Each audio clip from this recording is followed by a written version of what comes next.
Ансамбль «Уяв» под руководством заслуженного работника культуры России и Чувашии Зинаиды Козловой представит республику на 8-м международном фестивале народной песни «Добровидение». Познакомить зрителей и слушателей с народным творчеством, традициями и обрядами Чувашей. Яркое событие культурной жизни страны – песенный фестиваль, объединяющий народных артистов и творческие коллективы России и стран ближнего зарубежья.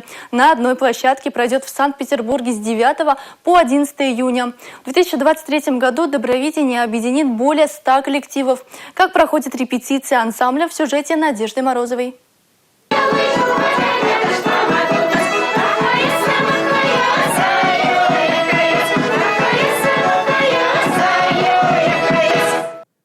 Заслуженный коллектив народного творчества России, ведущий фольклорный ансамбль Чувашии «Уяв» – это всегда праздник с ярким национальным колоритом, неповторимым звучанием народных инструментов. А «Добровидение» – это долгожданное событие для коллектива, который давно мечтал туда попасть. Сейчас участники усиленно готовятся.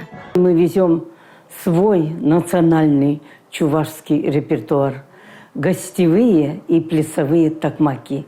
Такие моторные, задорные. Мы усиленно готовимся, пляшем, танцуем. Самые лучшие везем туда.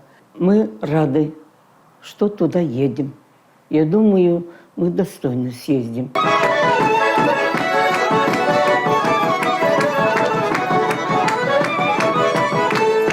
Ансамбль создан в 1984 году при поддержке культуры администрации города Чебоксары. За короткий срок основатель и бессменный руководитель коллектива Зинаида Козлова сумела сплотить вокруг себя энтузиастов и любителей народной песни. Сегодня уже «Уяв» – заслуженный коллектив народного творчества Российской Федерации.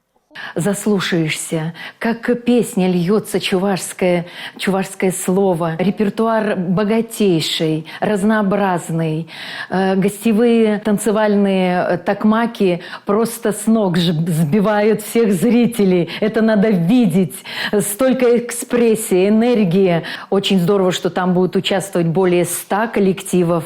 И мы в этом большом хороводе будем показывать свою национальную культуру.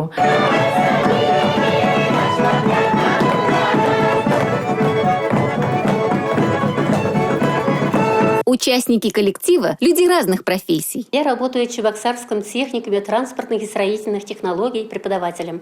Также я пою в ансамбле «Уяв» у Зинаиды Алексеевны. Пою уже 20 лет. Будем очень стараться показывать все наше национальное, чувашское, и песни, и танцы. Мы очень рады, мы очень гордимся, что мы там скоро побываем. Открытие «Добровидения» состоится 9 июня на территории Петропавловской крепости. В этот же день в главном зале Государственной академической капеллы Санкт-Петербурга пройдет концертная программа. 10 июня участники фестиваля выступят на территории Центрального парка культуры и отдыха имени Кирова. А завершится фестиваль большим гала-концертом лауреатов и почетных гостей «Добровидения» в Сибур-Арена. Мы сегодня репетировали хорошо, еще впереди репетиции предстоят. Но что, готовы мы ехать в Петербург на Добровидение? Да! Молодцы! Так же будем продолжать. Надежда Морозова, Игорь Зверев, Республика.